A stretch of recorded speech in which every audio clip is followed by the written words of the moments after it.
strip searched me and she put her hand inside of me. I ended up filing a complaint with the SIU, the Special Investigation Unit, and 9 months later I got a form back from them saying everything they did was according to protocol. Unfortunately, provincial jails don't follow any of the recommendations or the rules, and there really isn't anyone there to make sure they do. So I got transferred to Windsor and I got a job doing the male laundry there. And I had to pass a security clearance with the head of security at the jail, and I had to get 3 character references from the guards. They also have the x-ray machine, the boss chair, and the metal detector. So in order for me to work, I had to be strip searched on the way to work and on the way back from work. So in 4.5 months of working, I was strip searched 180 times. Every single time I would experience a strip search, the only thing I can think about was obviously my abuse and trauma from childhood, but also my arrest with the police and what happened to me. So on one of my charges, I ended up getting weekends, and I would go in for my weekends, and I was a drug addict, so I was always high. And I don't even remember going in for my weekend. I was so high, I don't remember changing into my greens. Obviously, a correctional officer helped me change. And they put me in the lawyer's room. The lawyer's room's like 5 feet by 4 feet. There's a desk and a stool, and there's only enough room for a mattress. There's no bathroom, nothing. No camera. So they knew I was really fucked up, and they put me in the lawyer's room and left me until lunch and didn't check on me. So at lunchtime, they went to bring me my lunch, and they came in, and I was not waking up. So a bunch of guards and the nurse came in, and they were shaking me and trying to wake me up. And one officer left to go call for an ambulance, but I came too. So he didn't call for the ambulance. They got me up off the ground, they dragged me up the stairs, and they threw me in a segregation cell. I don't remember any of that weekend. I remember waking up the Sunday because they made me wake up to leave. Then they didn't call the hospital. They knew that I could OD. I did OD, and I probably would have OD'd again. All they did was called my methadone doctor, told my methadone doctor, and got me cut off my methadone. Well, why don't you do your job? You know there's an issue, you know you can't handle me, and you know I'm going to die in your jail. So why would you not bring me to the hospital or contact the judge and say, look, this girl is sick. We can't handle her and we can't have her die in our jail. But they didn't. They didn't want to do their job, and they didn't want to make sure that I got help. It's really, really sad being in there because there's no programs. There's so many people in there. Like, you're just squished in there and you're always locked down. Like, at one point there's 13 of us. So they had the girls sleeping in our laundry room because they didn't have enough room for us. And they're not allowed to do that, but there's no cameras. They don't deal with trauma, which is kind of funny considering that everybody that is incarcerated pretty much has trauma, right? Every addict does. So they said unless I had mental health issues, I was suicidal or self-harming, that I wasn't entitled to any counseling services. So in order for me to get clean and want to change my life around, I had to take it upon myself. I ended up happening to get a volunteer to bring in any NA literature because they didn't have it in the library, wouldn't get it. They say that jail is supposed to be rehabilitation, and it's not. We need to do something. We need to change something.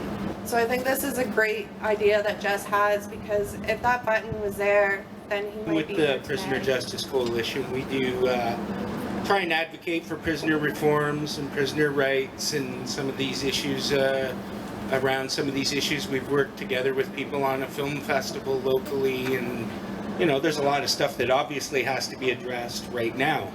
From our view, we see no justice with caged humans at all, and want to see freedom for all of our working class sisters and brothers that are incarcerated at this time. And there's really no reforming people anymore. You know, it's really like a criminal college. I mean, I've been there, I've experienced being inside their cages, the loneliness, the emptiness, the vulnerability that everyone who's in there experiences. It comes with sort of being seen like you don't matter anymore once you're in there. Like, everyone forgets and just sort of figures that's it's like a black hole for humans. Our attitude is that we think that they do matter, that all of them matter, that all lives matter, and that this is something really genuinely worth fighting for.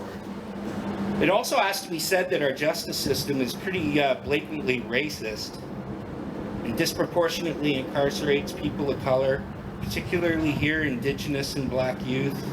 It's really going to take one hell of an effort to turn this all around, and trying to put a system where people come first. You know, it almost seems like a bridge too far, but it's going to take a lot of efforts in different directions. You know, everybody has different ways they could pitch into this sort of really huge struggle. This fight is going to have to go beyond elections, and whatever parties are in power, we're going to have pressure from below to make anything really happen. People will have to engage like this within our community, within our unions, within different groups that we participate in, and with demonstrations and public events, so that it's in the public's mind. As was spoken, you know, people don't really know what it's like unless you've been there or know someone firsthand. It's really not an issue that gets the proper attention. My son it Jordan deserves. was 22 when he died in Niagara Detention Center. Jordan was my firstborn of 3, my only boy. He's an all-around great kid, but he struggled with addiction. When Jordan was around 7, he was diagnosed with mental health issues. After looking into all the medications, they can later have addictions in life. But I was growing tired of watching him struggle, so I finally decided to.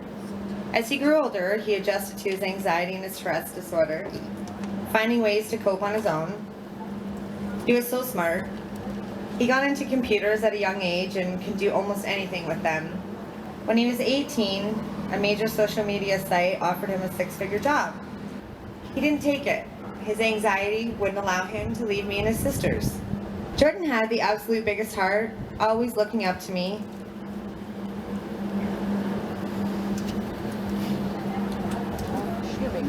Never disrespectful. Loved his sisters, protected them.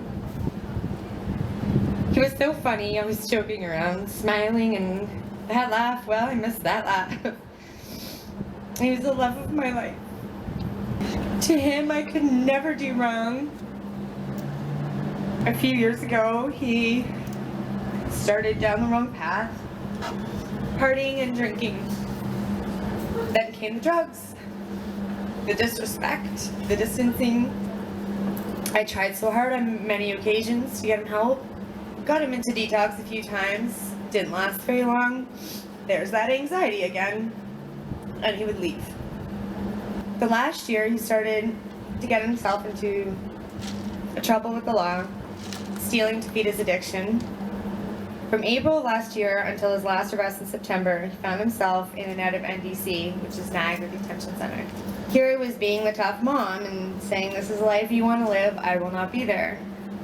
If you go to detox and rehab, I'll be there every day." Well, I stuck to my guns, and in his last arrest, September 21st, I didn't go. The Thursday and Friday before he passed away, his social worker reached out to me telling me Jordan was being transferred to Sarnia. They couldn't tell him when he was leaving, and they couldn't tell me when he was leaving. It was just gonna happen. So at Friday at 4 p.m., I spoke with her and I told her I would go. I finally decided 2.5 months I would break, I would go. Saturday, December 1st, I got the phone call. I was told they went to wake him at 8:30 to transfer him to Sarnia, and he was already gone. That's the phone call I dreaded for 3 years. Died of an overdose.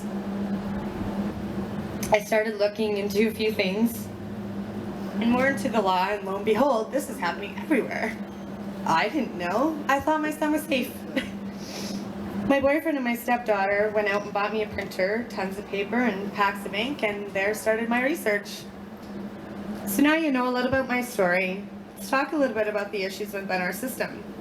The issues that have brought us all here today. Mental health inmates.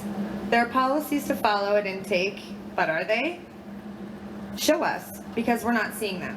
If the intake procedure was being followed, at least a quarter of our loved ones would have been sent to a mental health institution and alive today. Millions of dollars have been spent on full body ion scanners installed in most provincial jails. And how much have they spent on drug dogs? But the high amounts of drugs are still getting in and overdoses are still happening. At one point this year, almost on a weekly basis. Overcrowding? Gigantic problem.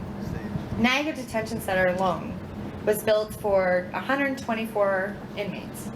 Currently holds 260. EMDC is built for 125 inmates. Currently houses 400 to 500 at a time. With all this overcrowding, people, including my son, are sleeping on mattresses on the floor.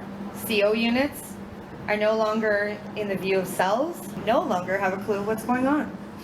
With all the overcrowding comes understaffing, which is creating havoc and no real-time video availability. How can they keep up? Inmates are being denied medical attention, being denied their daily medication. There are people put in segregations for days, weeks, and months at a time. Proper assessment and treatment plan protocols are not being followed or completed. Their human rights are being violated constantly. And what blows my mind the most is how on earth is all this allowed? Losing loved ones constantly. And the worst part is 60% of those inmates were legally innocent, not even making it to trial. Through all this, every comment from the famous Andrew Morrison used time and time again, in quote, "The ministry takes its responsibilities to ensure the safety and security of those in custody very seriously." In quote, "The government is committed to working with its partners across Ontario to keep our community safe." In quote, "Crime, violence, mental health, and addictions are complex issues that cannot be solved overnight or by the provincial government alone." These statements, word for word, have been responses from the ministry for years now. Clearly, it is yet to be taken very seriously, or it would be done. Computer-generated response letters to all of us, as families, that we have received from Justin Trudeau, Doug Ford, Sylvia Jones, and the Attorney General, David Lametti, is appalling. As some of you may know, a few of us family members had a meeting with Sylvia Jones. We called her out on some of these issues. First off, she walked in our meeting completely unprepared. Yet, this is a woman who spent 18 months studying mental health and addictions. She stated there was only 11 institutions with 24-hour nursing staff. She could not tell us which ones. We were all under the impression that every jail had 24-hour nursing staff. After a coroner's recommendation made 9 years ago. In 9 years, they don't have 24-hour nursing staff in all the jails. The government is doing nothing. We need to keep fighting.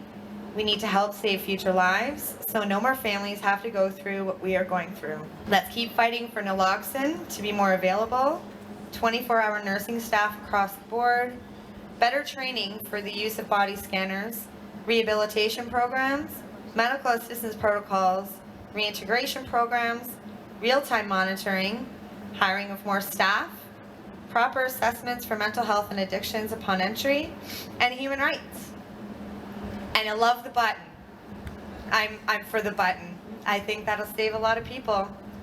Let's hold them accountable. I have one goal, and I don't know if I'll ever live long enough to see it, but if we can change even the guards' mindset of, instead of going in there and bragging about being able to beat all these people down, and turn around and say, look, I helped change this person's life. I gave them tools, I gave them confidence, I gave them education, I gave them a reason to turn around and live again. I think that would be a pretty beautiful place to be. All to enjoy the rest of the night. We have a silent auction with proceeds going between Passant's fundraiser and also to Keeping Kids Warm, one stitch at a time. That's to help our local London homeless teens and youth, make sure that they can get food and clothing and shelter, even tents. They bring out water all the time, so I really want to give back to the community. So if you can donate or bid on some of that graffiti down there, it is epic. We got some amazing artists coming in for us tonight. We've got local artists, we've got break dancers, we've got dancers. So everybody's coming together to support this. And from here on out, let's wipe the tears away and let's celebrate these lives. Because you know what? That's what they want us to do. Yeah. Damn it, okay?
extendos up in my clip. Caught me a whip, and it came with no mileage. I'm gonna start it off like this. It's apparent I didn't have any parents to parent me. Apparently, sacred hatred isn't a fan of me. I'm rolling eyes at a gamble, a ribbon speech. I can't believe I reached a level in society. No pendant felonies, my content extends a variety. My mind peaked, took a peek past sleeping sheep. I'm brazen, eating till my ass fall fast asleep. I wanna be like Little Bo Peep. Symphonies and melodies playing the hell out of heaven peak. One pack back behind me, I drink fine wine. No time for jack, no more feeding the time pass. My mind suppressed, anyone that's a fallen rap. Rhyme time, bomb attached. My life is kind of attack. It's like current drama at your baby mom, dad house. Ouch. Make some noise. Let's drop that first track. So take those stairs to heaven.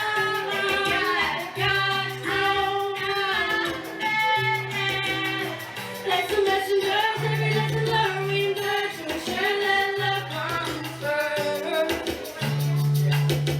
Yeah.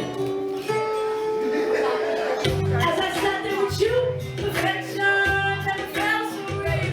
I hope I didn't interfere. Let me hold you. I'm sorry, my silence is something you fear. I hurt you, pulling me too.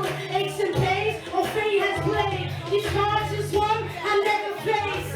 I sing and glory now, so my sin disappears. My inner fear, feeling in my inner steel. I miss your energy, now I'm lost and empty. Hey, it's all in the way to your decision. Why couldn't you just resist it? I stand right for my life for you. Disguise my praise so I can write for you. Locked up secret still, this is the 2 seeds deep, 2 dream seeds.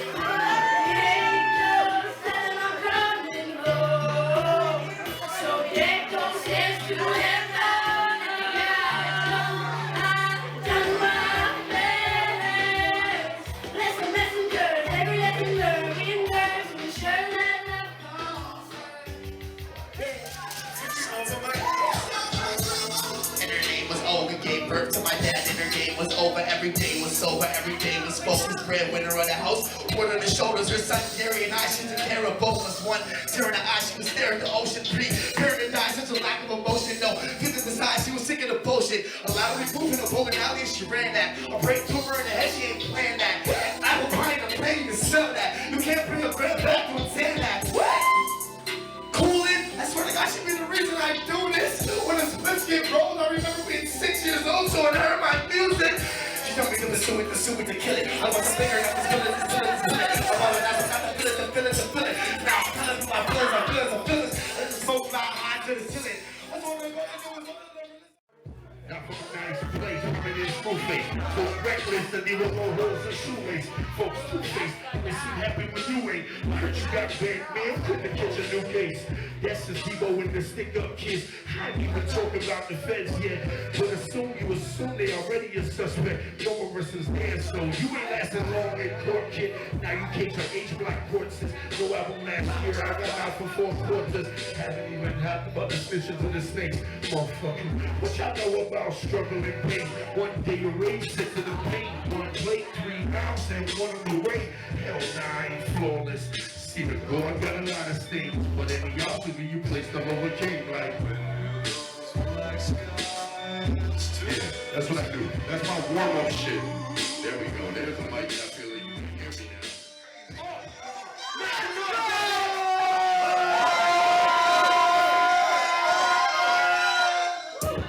You try to flex, but your time is over. I'm doing donuts with the pizzas that you climb over. You ain't shit until your body close. So get your bullets when I pull up in it goes and then I get over. Make shit real when the dishes and cash went up. The game says that you only rich as your last number. Crazy thing, you know, made me sick and you make me bitches. A paparazzi chasing the wrist like a slack match. Fanatic for 28 days. God, to get down to when you started the same place. You ain't changed what you like or something. You just like the guy in the couch. You always stay in the same place. Grind out looking like a Martian. Each time singing beats sound like a Martian. Yeah, like a Danny Ricky hitting you regardless. Ashton, nobody asking people where your car is. Great girl. Look, you don't wanna beat. Why these bitches running at the east? Y'all be kind of long pants looking like Eve. If y'all looking for the snowman, I need. Believe me, man. Look, let it drip on them. Hold up, let it drip on them. Let it drip on them. I'm gonna die when I'm 72. I'm not ready to lose. I got plenty to do. Talk a lot of fucking shit. Step in my shoes. You wish you respect what celebrities do. Longevity, cause I got the heaviest shoes. You hate on me, bitch. What are you peddling pew? I know I do smell the skunk. This blunt was the size of an elephant, cuz. I'm a lot of mommy that I'm famous as a body to my mama that I'm in. Since you want me to see, hey, mommy, you know the haters. Silence in my pocket. Quarter in the papers. Greatest in the city. Blazing up the Philly. Blazing up the Philly. Shout out to the city. Yo,